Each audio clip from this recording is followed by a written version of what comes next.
The soft glow of the chandeliers reflected on the wine glasses, scattering glimmers of gold across the polished table. Emma sat there, her fingers nervously tracing the rim of her glass, the faint tremor betraying the calm she tried to project. Her wheelchair was positioned neatly by the edge of the table, wheels locked, back straight, an image of quiet composure that didn't match the storm brewing in her chest. The restaurant was beautiful, almost intimidatingly so. The low murmur of conversations, the clinking of silverware, the faint melody of a piano in the background, all of it felt too perfect, too pristine for someone like her. She'd never been in a place like this on a date before. Not that she'd been on many dates at all since the accident. Sophie and Jenna had insisted she come. "You've been hiding away for too long," they had said that morning, their smiles sugary, their tone laced with false warmth. "You deserve a night out. Just trust us, he's charming, successful, and totally your type." Emma had believed them, or maybe she had just wanted to believe. After months of therapy, loneliness, and quiet battles against her reflection, she wanted to feel normal again. Wanted to feel seen, but as she sat waiting, her phone buzzed with a message that made her chest tighten. "Sophie. He's on his way. Try not to cry when he sees the chair, okay?" Followed by a laughing emoji. Emma's stomach sank. For a moment she couldn't breathe. Her thumb hovered over the screen as humiliation crawled up her throat like poison. What had they done? What kind of cruel game were they playing? Her reflection in the wineglass stared back at her, fragile, unsure, heart-hammering. She wanted to leave, to roll herself out of the restaurant and disappear into the night. But before she could move, the maitre d' appeared with a tall man following behind. He was broad-shouldered, his dark hair slightly tousled, his expression calm but alert. He moved with quiet confidence, the kind that didn't come from arrogance but control. His eyes, gray, steady, swept the room before landing on her.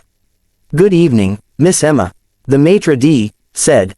Emma nodded, forcing a smile that felt paper-thin. The man stepped forward, extending a hand. "Hi," he said softly.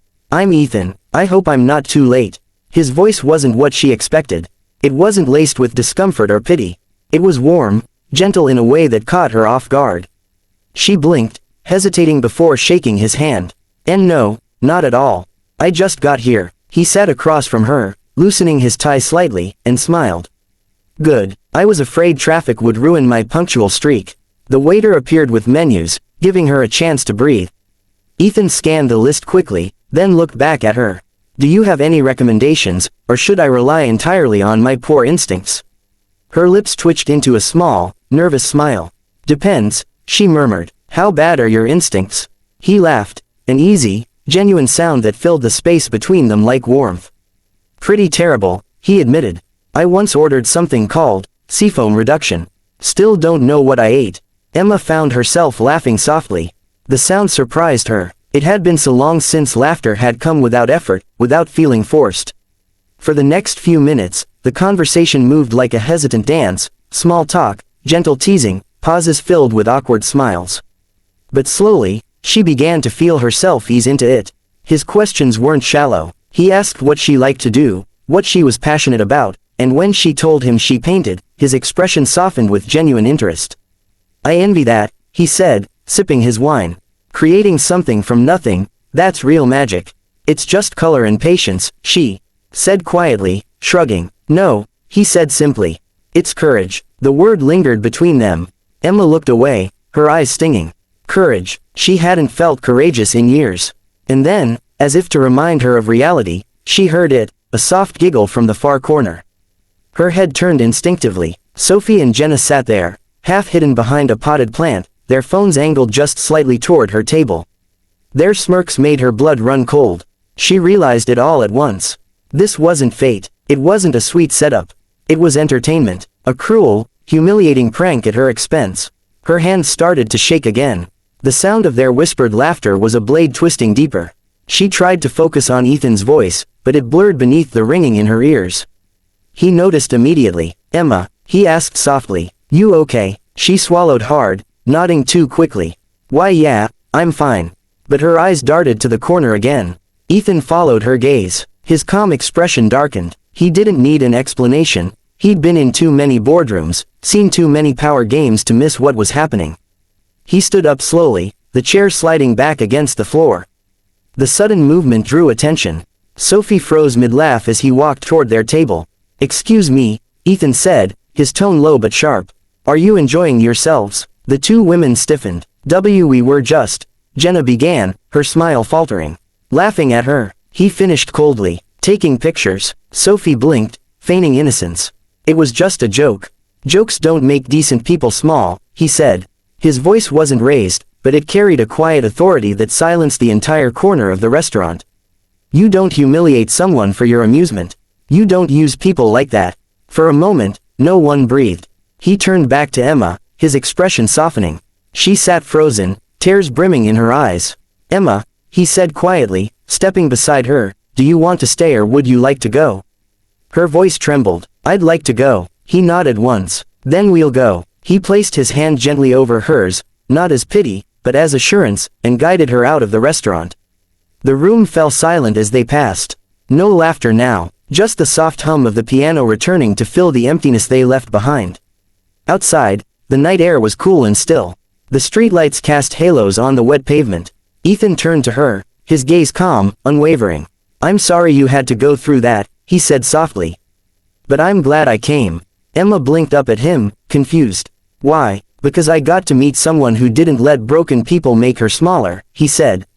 "That's rare." Her throat tightened. No one had ever said something like that to her. He smiled gently. "Come on, let me get you home safely." She wanted to protest, to tell him she could manage, but her voice wouldn't come. So she nodded instead. As they moved through the quiet street together, Ethan walking beside her in steady rhythm, she realized something she hadn't felt in years, something she thought she'd lost the night of the accident. Hope. It came softly, like the echo of his laughter, like the warmth of his hand against hers.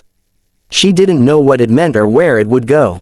But for the first time in a long time, she didn't feel invisible. Morning light poured through the pale curtains of Emma's apartment, scattering gold across the paint-streaked floor. She woke slowly, the warmth of sunlight touching her face, the sound of city life humming faintly outside her window. For a moment, she didn't remember where she was, or why her heart felt oddly full, like she had dreamt something soft and impossible. Then she saw the folded napkin on her nightstand, Ethan's handwriting on it. "Thank you for trusting me, E.C." It wasn't much, just a few words, but they held something that made her chest ache, a quiet kind of kindness she hadn't known in years. Emma wheeled herself toward her easel, where an unfinished painting waited, a half-sketched sunrise over water. It had been sitting there for months, untouched. Now, as she looked at it, she saw a new color in it, something alive, unspoken. Maybe she'd start again. Her phone buzzed, startling her. The screen lit up with an unknown number, but the message made her smile instantly. "Ethan. Hey, Miss Painter. I have a 6-year-old who's insisting I ask if you can come teach him how to make clouds look like dinosaurs." She laughed, covering her mouth. It was so simple, so sweet. "Emma, only if he promises not to eat the paint." A reply came seconds later. "Ethan. No promises. He takes after me." She hesitated, her fingers hovering over the keys. Her instinct was to retreat, to protect herself from the hope that had begun to bloom. But something inside her whispered, "Don't hide this time. Emma. I'd love to meet him." By afternoon, she found herself outside a glass-walled building, the headquarters of Coltech, the company everyone in the city seemed to know. She'd read about it, even seen Ethan's face once on a magazine cover, but seeing him in this world of power and precision was surreal. He met her at the entrance, sleeves rolled up, tie gone, that same easy warmth in his eyes. "You made it," he said, his voice laced with a hint of relief. She smiled shyly. "I wasn't sure if your son was serious about the dinosaurs." "Oh, he's dead serious," Ethan chuckled. "He's been talking about it all morning. Said, 'Dad, don't mess this up. Artists are cool.'" Emma laughed, following him inside. The building was modern but welcoming, filled with plants, art, and quiet energy. And there, in the middle of the open lounge, stood a little boy with wild brown hair and a grin that could melt anyone's heart. "Miss Painter," he called, waving a piece of paper. "I made you a T-Rex." She rolled forward, grinning. "He's perfect," she said, studying the bright green scribble. "I think he needs a name, though." Oliver thought deeply. "Sir Bite-A-Lot. Excellent choice," she said solemnly, earning his giggle. Ethan watched them from a few steps away, his expression softening in a way that even surprised himself. For so long, His world had been about structure, numbers, deadlines. But now, watching Emma smile, hearing Oliver's laughter echo off the glass walls, he felt something loosen, a quiet joy that felt almost foreign. "Come on," he said, pulling a small cart closer. "I set up an art station. Don't judge my organizational skills." Emma laughed when she saw it, a table covered in sketchbooks, markers, and an army of crayons. "This is chaos," she said fondly. "Controlled chaos," Ethan corrected. She spent the next hour teaching Oliver how to paint the sky, soft strokes, blending edges, adding light with just a hint of white. He was messy but enthusiastic, and his laughter filled the room. When paint splattered on Ethan's shirt, Oliver gasped dramatically. "Dad, you ruined your CEO's shirt." Ethan looked down and smiled. "Guess it's a masterpiece now." Emma laughed so hard her shoulders shook. For a while, the rest of the world faded away, the therapy sessions, the cruel laughter of Sophie and Jenna, the long nights of loneliness. It all seemed smaller now, almost distant. When Oliver ran off to show his painting to a secretary, Ethan sat beside her, a quiet calm settling between them. He leaned forward, elbows resting on his knees, studying her face. "You're really good with him," he said softly. "I like kids," she replied, brushing a strand of hair from her face. "They don't see what adults see. They don't look at me and only see the chair."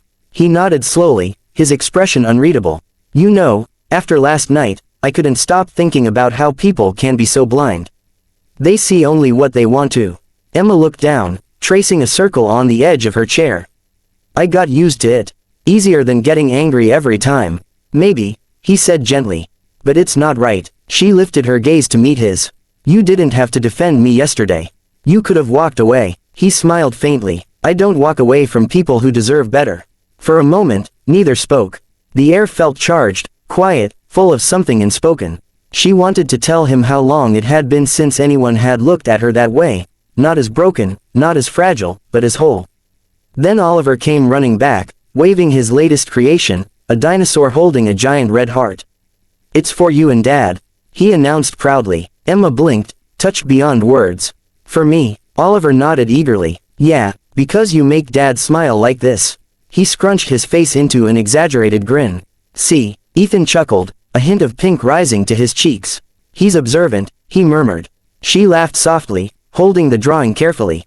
"It's perfect, Oliver. Thank you." They spent the rest of the afternoon talking, painting, and sharing small stories that felt bigger than they seemed.